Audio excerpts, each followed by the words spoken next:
A wonderful good day to you. This is Owen McCafferty again, offering ideas and thoughts in practice management, personal management. It's specifically focused towards the veterinary, dental, and dermatology segments of licensed professions. Today I'd like to talk about an issue that relates to the preparation of your individual return, because we are in October and also facing down probably is going to be one of the most powerful hurricanes in recorded human history. So I thought it might be a good time to throw an idea down on the importance of documentation.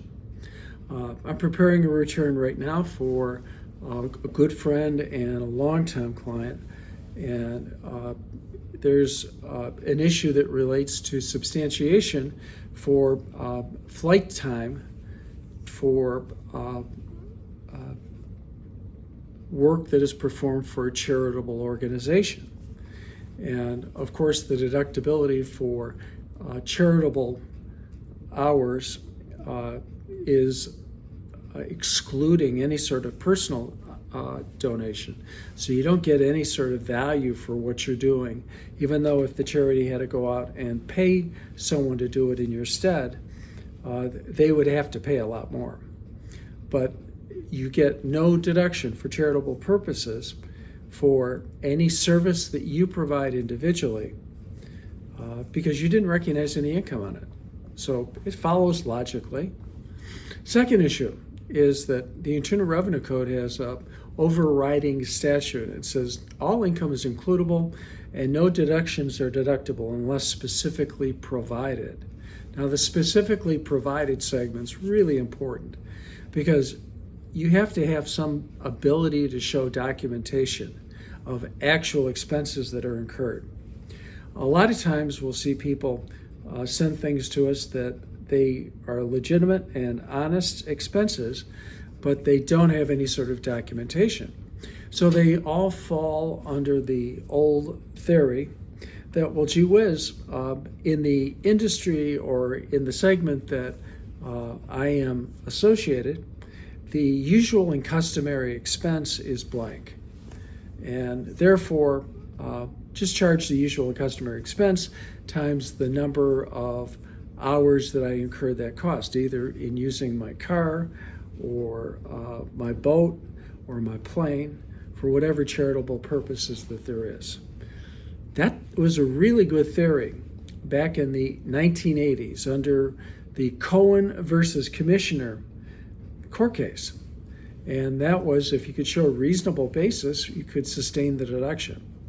Well, since about 1986, people have been trying to still resurrect old Cohen, and unfortunately, he's long dead.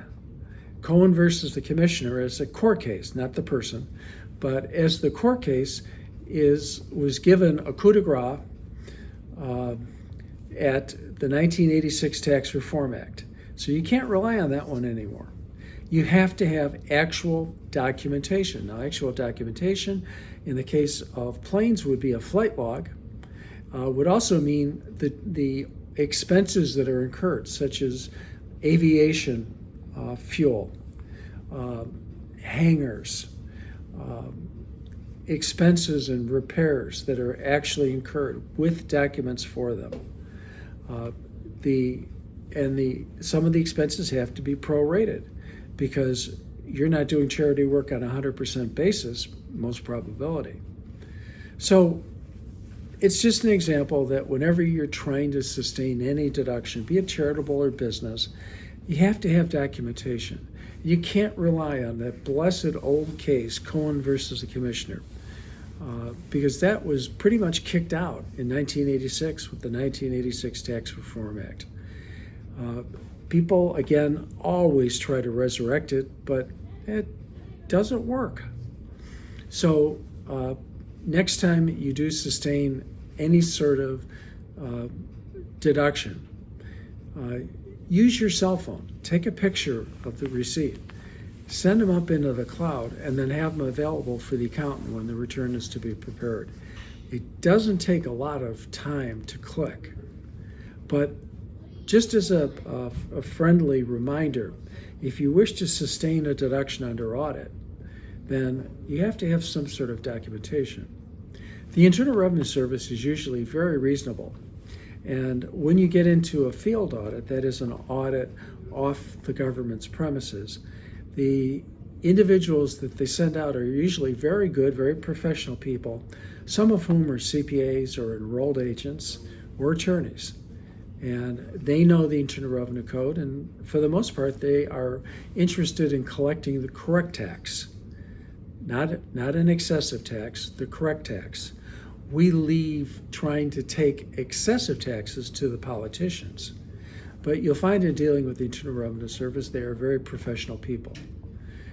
But you will not sustain a deduction if you rely on Cohen versus the commissioner, unless you have corroborating alternative evidence that similarly provides some sort of testimony as to the veracity as an alternative form of documentation. So just a short note, this is Owen McCafferty saying thank you very much. I'm in practice on a daily basis, have been doing it now since 1974, so my 50th year as an accountant, my 48th year as a CPA. I'd like to say thank you very much and looking forward to talking with you.